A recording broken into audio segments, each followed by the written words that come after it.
રાણેની ધર્મધરા પર હિન્દુ મહાસંમેલનનો ભવ્ય શંખનાદ, સંતોને દેશભક્તોના સંગમથી જાગી નૂતન ચેતના। બનાસકાંઠા જિલ્લાના રાણેર સ્થિત પૌરાણિક અને પરમ પવિત્ર મહામુનેશ્વર મહાદેવના સાનિધ્યમાં એક વિશાળ હિન્દુ મહાસંમેલનનું ભવ્ય આયોજન કરવામાં આવ્યું હતું। હિન્દુ ધર્મ, સંસ્કૃતિ અને સમાજ પરિવર્તનના ઉમદા વિચારને કેન્દ્રમાં રાખી સમગ્ર હિન્દુ સમાજમાં જાગૃતિ, નવીન ઉર્જા અને ચેતના પ્રદાન કરવાના હેતુથી યોજાયેલા કાર્યક્રમમાં વિશાળ જનમેદની ઉમટી પડી હતી। આ મહાસંમેલનમાં વિવિધ ક્ષેત્રના મહાનુભાવોએ સમાજને નવી દિશા ચિંતતા વક્તવ્ય આપ્યા હતા। महंत श्री 1008 श्री कुर्सी पुरीजी महाराज, गुरु श्री रघुनाथ पुरीजी महाराज, श्री लाखणेजी जहुधाम रघुनाथपुरी मठ नाना कापराए પોતાના આશીર્વચનમાં સનાતન ધર્મની રક્ષા અને સંગઠિત શક્તિ પર ભાર મૂક્યો હતો। લેફ્ટનન્ટ કર્નલ નીતિનભાઈ જોશે રાષ્ટ્રભક્તિ અને ધર્મના સમન્વય પર ભાર મૂકી ઉપસ્થિત જનમેદનીને એક પ્રેરણારૂપ સંદેશ આપ્યો હતો, જેણે યુવાનોમાં નવો જોમ ભર્યો હતો। પરમ પૂજ્ય મહેન્દ્રરામ મહારાજ શ્રી આધ્યાત્મિક જ્ઞાન દ્વારા સમાજમાં નૈતિક મૂલ્યોનું સિંચન કરવા અને ધાર્મિક જાગૃતિ લાવવા અંગે વિગતવાર સંબોધન કર્યું। દીપક જોશી સુપ્રસિદ્ધ સાહિત્યકારે પોતાની ઓજસ્વી વાણીમાં સનાતન સાહિત્યની સરવાણી વહેડાવી। તેમના ભક્તિસભર અને જ્ઞાનવર્ધક વક્તવ્યથી સમગ્ર વાતાવરણ જય શ્રી રામના નાદથી ગુંજી ઉઠ્યું અને ભક્તિમય બન્યું હતું। આ સંમેલનનો મુખ્ય હેતુ હિન્દુ સમાજમાં એકતા સ્થાપિત કરવી અને સાંસ્કૃતિક વારસાનું જતન કરવાનો હતો। ઉપસ્થિત તમામ લોકો હિન્દુ ધર્મના ઉત્થાન અને સામાજિક સુધારા માટે કટિબદ્ધ થવાનો સંકલ્પ લીધો હતો। મહામુનેશ્વર મહાદેવની આ પવિત્ર ભૂમિ સાક્ષી બની હતી કે જ્યારે ધર્મ અને રાષ્ટ્રભક્તિ એક સાથે મળે છે ત્યારે સમાજમાં નવીન ઉર્જાનો ઉદય થાય છે। હિન્દુ સંમેલન રાણેરે સંમેલન માટે પણ કમિટી દ્વારા શિસ્તબદ્ધ અને વ્યવસ્થિત આયોજન કરવામાં આવ્યું, જેમાં ગામના દરેક વર્ગના લોકોએ ઉત્સાહપૂર્વક ભાગ લીધો।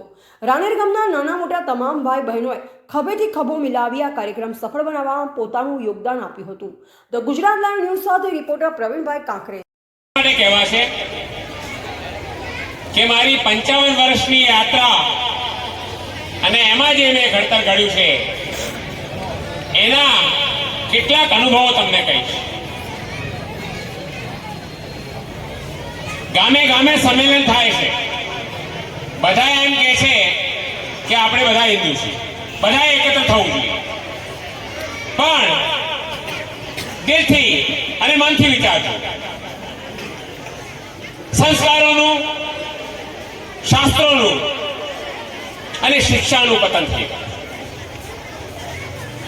જ્યાં જતન નહીં હોય ને એ વસ્તુનું પતન થશે। એનો સીધો સાદો દાખલો છે કે જતન નહીં કરો તો પતન થશે, ચાહે ધનનું હોય, મનનું હોય, તનનું હોય કે વતનનું હોય। એટલે કોઈ પણ વસ્તુનું જતન કરવું એ આપણી ફરજ છે। સંસ્કારો બહુ મૂલ્યવાન છે। આપણે દૂરથી જોઈને કેમ છો કે હાથ નથી જોડતા, ઝૂકતા નથી, નમતા નથી, ક્યાંથી આપણામાં મજબૂતી આવશે? ગાંધીજીનો એ સંદેશ એ જમાનો જતો રહ્યો કે એક ગાલે મારે તો બીજો ગાલ ભરવો।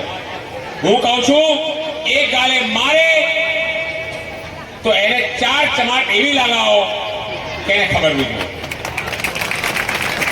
અને અંદર નહીં, મજબૂતાઈની જરૂર છે સીમાડાઓ પર।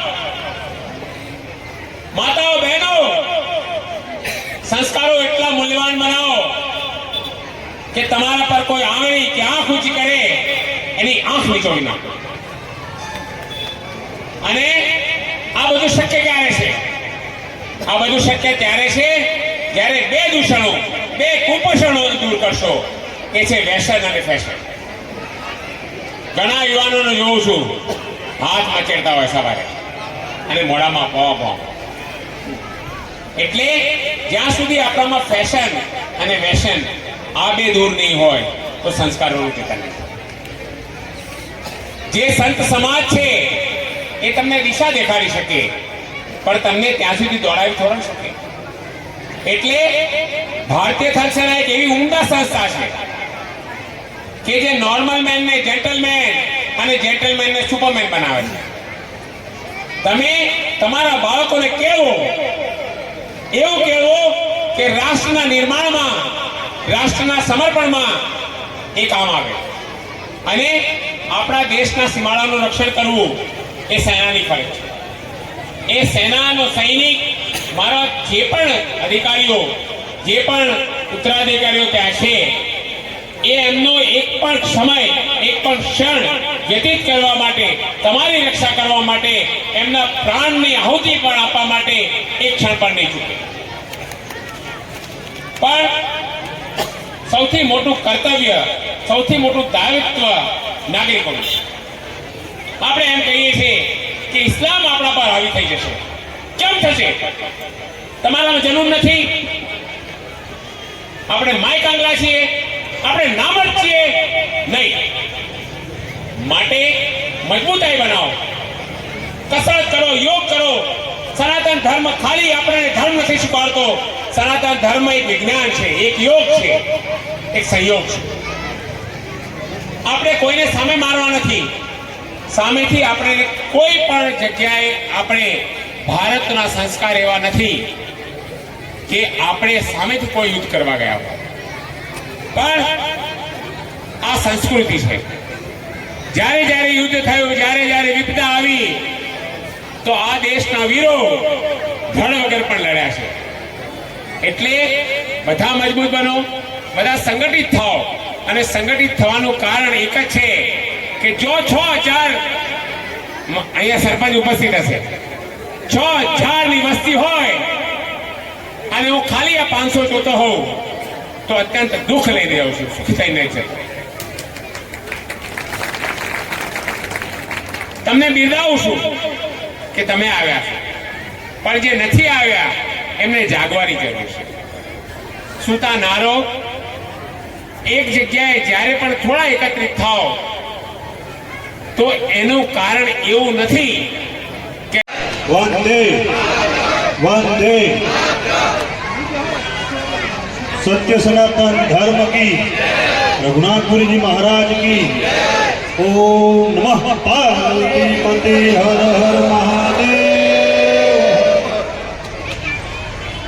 आज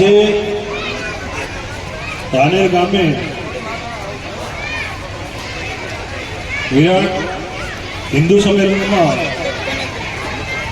उपस्थित संतगण तेमज આજના વક્તા જેમ આપણે બધાએ કીધું એમ એક ખાલી ભેખ બાકી છે, બાકી એમના જે વિચારો અને રાષ્ટ્ર માટે એવા વક્તા શ્રી આપણા નટુભાઈ જોશી તેમજ સમસ્ત આ મંડળના કાર્યકર્તા મિત્રો, ગ્રામજનો, ભાઈઓ અને બહેનો, આજે આપણે હિન્દુ સંમેલનના નેજા હેઠળ બધા જ મળ્યા છીએ. એટલા માટે આપણને નટુભાઈએ પણ વાત કરી સમગ્ર હિન્દુ સમાજ માટે શું કરવું પડે અને આગળ પણ શું પરિવર્તન લાવવું પડે એના માટે ખૂબ સારી વાત કરી. બાપજીએ પણ વાત કરી. જેમ આપણે જે આ હિન્દુ સંમેલન ભારત મા માટે, રાષ્ટ્ર માટે આપણે બધા જાગવાની જરૂર છે. જેમ બાપજીએ વાત કરી